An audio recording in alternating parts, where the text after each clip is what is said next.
Добро дојдовте во вестите на Канал 8. Добар ден. Државата ги представува оперативните мерки за намалување на невработеноста, но во Кочани тие се со послаб ефект.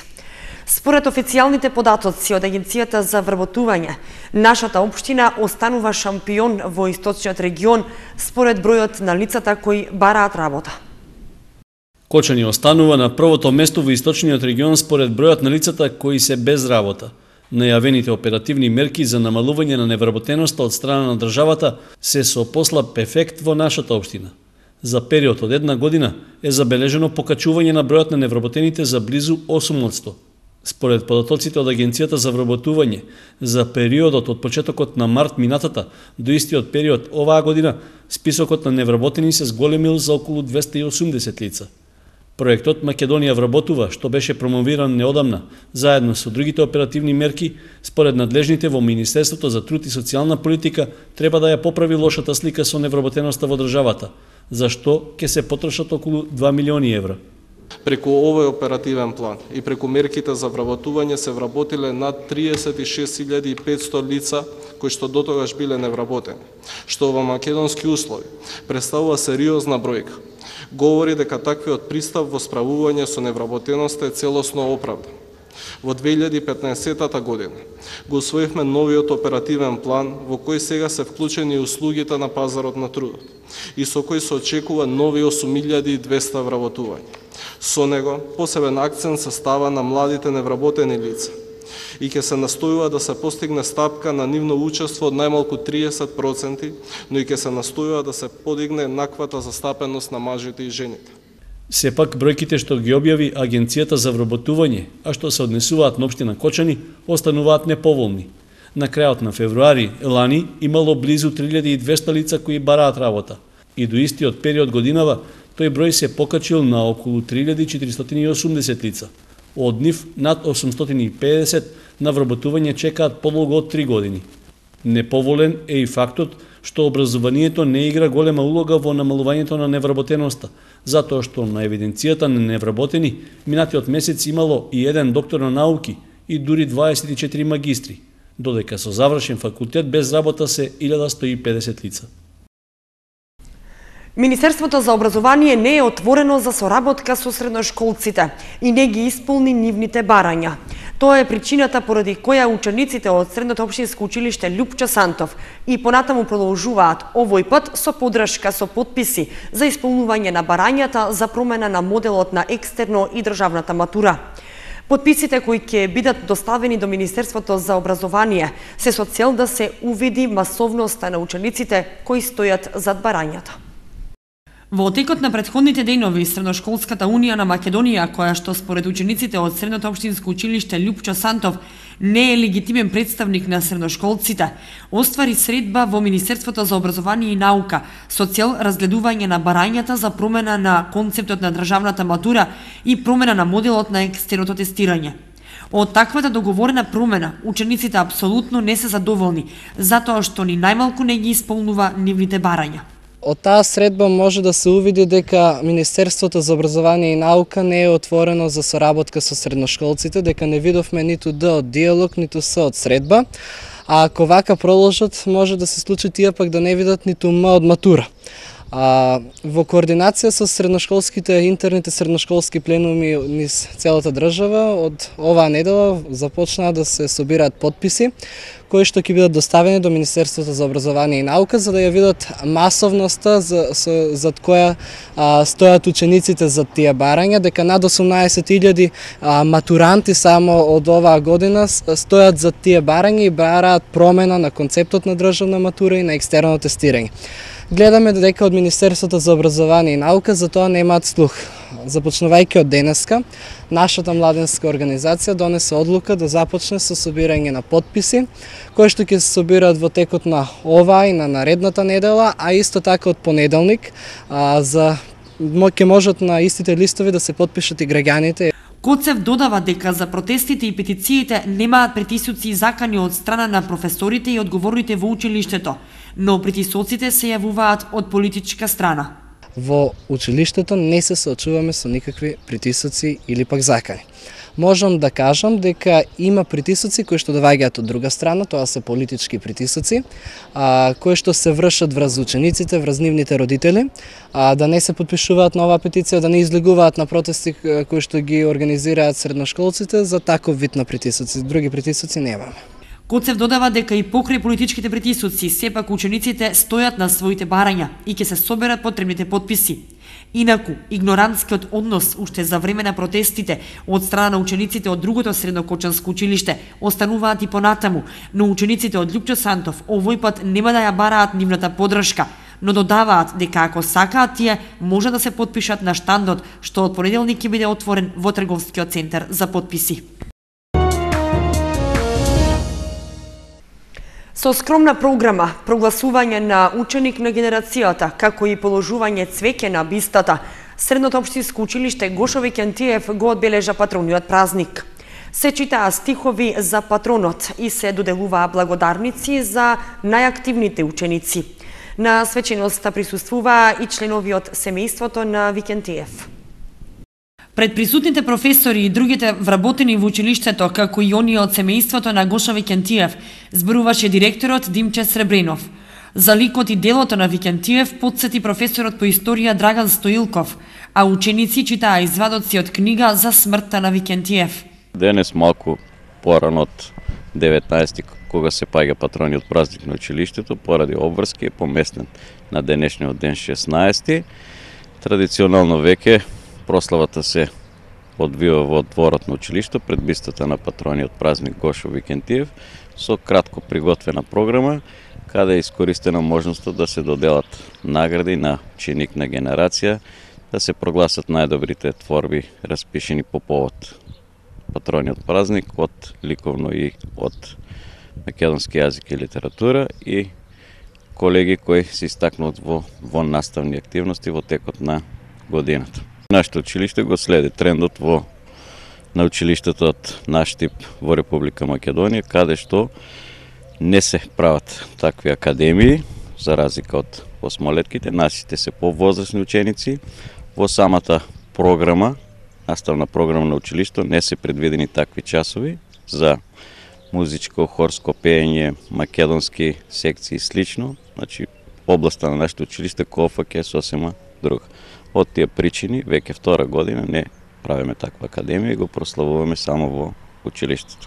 На свеченоста присуствуваа и представници од локалната самоуправа на Кочани, општинскиот одбор на Сојузот на борците од Народно-ослободителната војна и граѓани продолжувачи на традициите од нов, а меѓу нив беа и внуките од сестра на Викентиев. Како дел од семејството на Гошо Викентиев, горди сме и честни што еве ово училиште го носи неговото име, затоа што го положил својот млад живот, дал голем допринос и затоа се гордееме и за секој ќе остане како символ на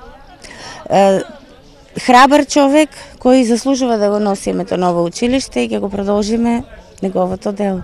Благодарам на училиштето што го слави неговото име, го продолжува неговото дело. Горди сме сите од фамилијата. По повод патрониот празник, училиштето објави ликовен и литературен конкурс на тема "Сите бои на мојата земја" и на сите учесници во него им беа доделени благодарници за учество. Благодарници за творби им беа врачени и на ученичките Ивана Карова за поезија и на Катерина Крстева за прозна творба, а на неколку ученици за ликовни творби. На свеченоста беше прогласен и правенецот на генерацијата. Честа му припадна на ученикот Илија Рашков, кој од фондацијата Гошо Викентиев, формирана од членовите на семејството на патронот, доби парична награда. Освен правенецот, беа прогласени и учениците на генерацијата по струки. Од машинската на ученикот Марио Бумбов, од електроструката најдобар е Илија Рашков, а од сообраќајната струка Сашко Атанасов. На крајот, присутните положија цвеќе на бистата на патронот, а во недела, кога се одбележува роденденот на Викентиев, цвеќе ќе положи неговата сестра Драгица Јорданова, заедно со останатите внуки. Освен возачите, неретко и пешаците погрешно и некултурно се однесуваат на пешачки при преминување на улицата. Не секогаш возачите се главните виновници во евентуални сообраќајни незгоди. Поголема безбедност на пешаците во сообраќајот е кампањата која ја започна Републичкиот совет за безбедност на сообраќајот на патиштата во соработка со полицијата и другите релевантни институции. Во периодот од 14 април до 31 мај 2015 Републичкиот совет за безбедност на сообраќајот на патиштата, согласно програмата за работа и приоритетите утврдени во втората национална стратегија на Република Македонија за унапредување на безбедноста на сообраќајот, ќе реализира кампања за подобрување на безбедноста под наслов "Почитувај ги правилата, почитувај го животот". За таа цел, од 14 до 30 април ќе биде спроведена кампања за поголема безбедност на пешаците во сообраќајот. Од 1 до 31 мај за велосипедистите, од 15 до 31 мај за поголема безбедност на младите и од 25 до 31 мај на мотоциклистите. За таа цел, во просториите на локалната самоуправа се одржа состанок со цел информирање и активно вклучување и на другите релевантни институции во кампањата, училиштата, градинките и полицијата. Од понеделник стартува кампања за поголема безбедност на учесниците во сообраќајот, посебно на малите деца, односно на учениците од прво и второ одделение, значи и децата од градинките од големата група. Децата од градинките ќе бидат организирани во групи и заедно со представници од Министерството за внатрешни работи на одредени крстосници во градот ќе имат организирано, значи, начин на кој треба правилно да ја поминуваат улицата. Децата од основните училишта, значи на час по ликовно образование, ќе имаат задача да изготват некои материјали или нивни видувања како да се зголеми безбедноста во сообраќајот. Освен ова, согласно Законот за безбедност на сообраќајот на патиштата и Правилникот за организирање и работа на училиштите сообраќајни единици, ќе се почне постапка за формирање училишни сообраќајни единици. Исто така, учениците од 4 до 6 одделение треба да изготват писмени или ликовни сообраќајни пораки до своите родители, а како мотив да ја имаат содржината од детската декларација за безбедност на патиштата, усвоена од Обединетите нации и да бидат дистрибуирани до родителите. Покрај најмладите, високоризична група учесници во сообраќајот на патиштата се и повозрасните лица. За таа цел ќе бидат организирани јавни настани за подигање на свеста и кај оваа категорија граѓани. Акцентот ќе биде ставен на користењето на флуоресцентни елеци како начин на подобрување на нивната видливост во ноќни услови или во услови на намалена видливост. Започна пролетното крпење на дупките на патниот правец кон Пониква. За таа намена се користи така наречена ладна асфалтна маса, а се санираат најголемите оштетувања на делницата над Шумската кукичка. Со привремено крпење на дупките се прават обиди да се подобри лошата состојба во која се наоѓа коловозот на патот кон Пониква. Асфалтниот слој на одделни места е целосно однесен од ерозијата, а од поминувањето на товарните возила се направени големи отвори, за кои е неопходна посериозна интервенција. На најкритичните места поставена е ладна асфалтна маса, со што дупките се донекаде санирани, но ваквото решение е само на одреден рок. Над 1/3 од должината на патот е тешко оштетена и го попречува нормалното одвивање на сообраќајот. Иако се работи за регионален патен правец, промоцијата на Зимскиот туристички центар привлекува се поголем број посетители, заради што тој станува важна сообраќајница во источниот дел од државата. Големите оштетувања на асфалтот беа причина и за реакција на возачите. Најмногу дупки на асфалтот има во близина на поранешниот мотел Шарена чешма и на делницата пред аеродромот, заради што вниманието во крпењето е насочено во тој дел. Пред 1,5 година од јавното предпријатие Македонија пат рекоа дека било поднесено писмено барање до Фондот за магистрални и регионални патишта да се одобрат 1,5 милион денари. Со овие пари се планираше да се постави нов асфалтен слој со дебелина од 5 см врз веќе постоечкиот коловоз. Должината на планираната делница изнесуваше околу 4 км и широчина од 6 метри. Но бараните пари не беа одобрени, иако неколку пати за нив имаше ургенции од локалните самоуправи на Кочани и Пробиштип, како и од Центарот за развој на Источниот плански регион.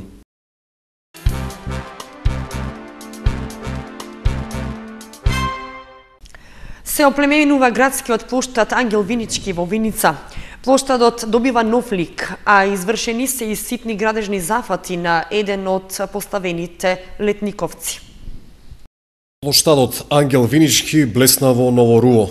Овој најголем јавен простор во Источна Македонија периодов го добива вистинскиот изглед. Декорации во различни бои од сега го дополнуваат убавиот впечаток што и онака го остава овој простор. Засадени се во неколку пунктови што се поставени на еквидистанца на неколку локации на плочникот. Се доопремува и едниот од летниковците што остана недовршен.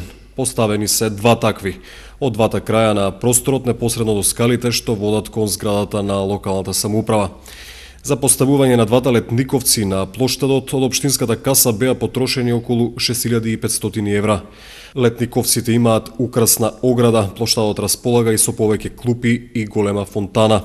Се средуваше и околината на Свети Павле, црквата Параклис, која е изградена во рамки на плоштадот. Овој дел од урбаната опрема е нешто постар, поставен е на Павловден пред околу 6 години, завршен и осветен е една година подоцна. Пролетта ја разбуди природата во виничкиот крај. Околината на овој град изобилува со бујни шуми, претежно од зимзелени, но и листопадни дрвја.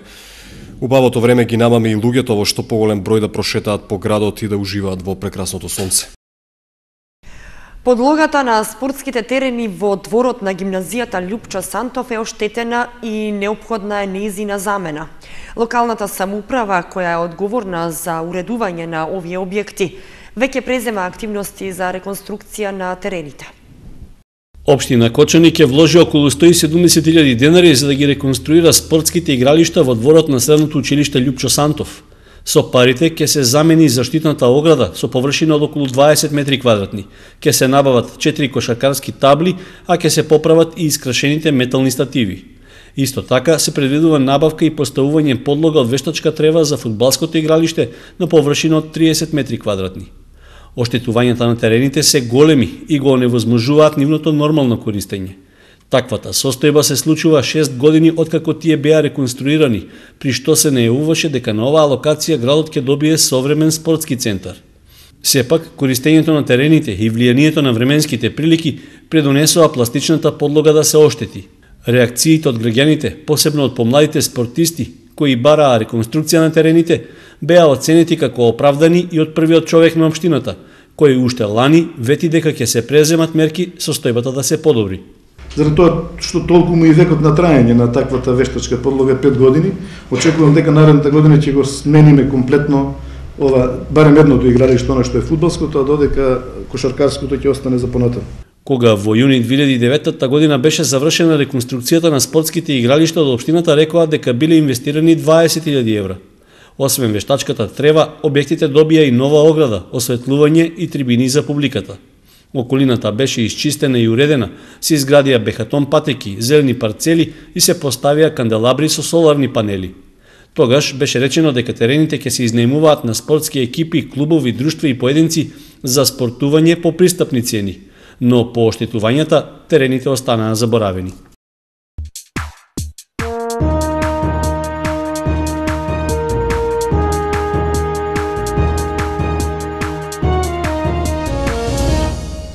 И за крај спортската информација. В петок на градскиот стадион Никола Мантов ќе се одржи новото издание на манифестацијата Пролетен крос. Предвидени се повеќе трки, а настанот ќе биде отворен во 9 часот. И годинешното издание на Пролетниот крос 2015 ќе се одржи на градскиот стадион Никола Мантов. Датумот е 17 април. За учесниците нема ограничувања. Единствен услов е надпреварувачите да поминат задолжителен лекарски преглед. На овој настан годинава ќе партиципираат учениците од основните и средните училишта во Кочани, студентите од правниот и економскиот факултет, но и студентите кои што се жители на Кочани а студираат на универзитетите во државата. Оваа година е воведена една посуштинска промена, што манифестацијата ги отвора вратите за сите полнолетни граѓани кои сакаат да бидат дел од неа. Од локалната самоуправа информираат дека за сега е пријавено учеството на вработени во образовните институции и од Сдруженијето на пензионерите од Кочани. Должината на патеките за трчање се различни според возраста на учениците. Учениците во прво и второ одделение ќе трчаат на 60 метри, они од трето и четврто на 90, тие од пето и шесто одделение на 350 метри, додека седмо и осмо одделенците, како и средношколците од први и втори клас ќе се надпреваруваат во трчање на 400 метри. Најдолга ќе биде патеката за момчињата од трета и четврта година и за студентите кои ќе трчаат на 600 метри. Манифестацијата прерасна во традиционална. Беше воведена на иницијатива на актуелната гарнитура на локалната власт. Како организатор се јавува Сојузот на училишниот спорт од Кочани, а покровител е градоначалникот Радко Димитровски.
Завршија вестите на Канал 8, ви благодариме што бевте со нас. Следете не и на нашата веб страница kanal8.mk. Довидување.